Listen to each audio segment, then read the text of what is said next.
Hi everyone, it's KB from KB Sports Media reporting live from the Center Park Credit Union Stadium where Georgia State was just defeated by Appalachian State 21-40. Now I want to talk about some takeaways from tonight's game. Now I just had the opportunity to talk to Coach McGee, who once again talked about the running game. And this is just another game where Georgia State failed to garner more than 100 yards of rushing. Now, tonight we talked about the offensive line, which is the first time that I've heard the coach talk about the offensive line in any of the pressers.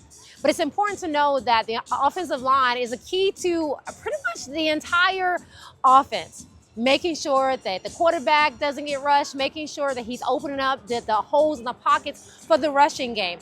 So maybe there should be some changes on looking at some of the offensive linemen or also looking at the personnel for at running back as well. So it's just an area that has been an Achilles heel for Georgia State all season.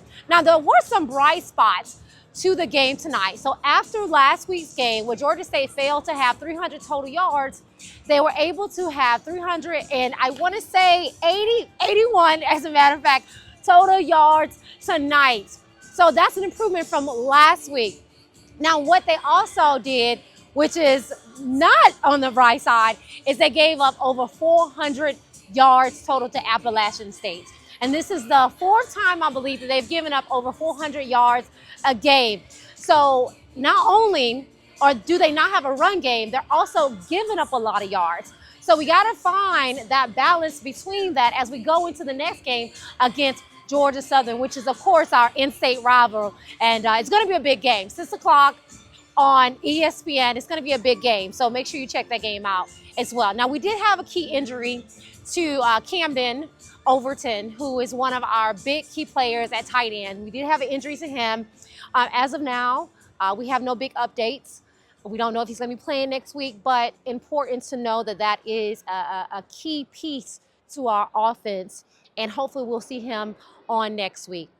Now, I also want to talk about the keys to the first half and the second half. Now, in the first half, it was pretty much a defensive clinic for both teams. Now, Appalachian State was able to score late in the second half, and the score was 17-0 Appalachian State going into halftime.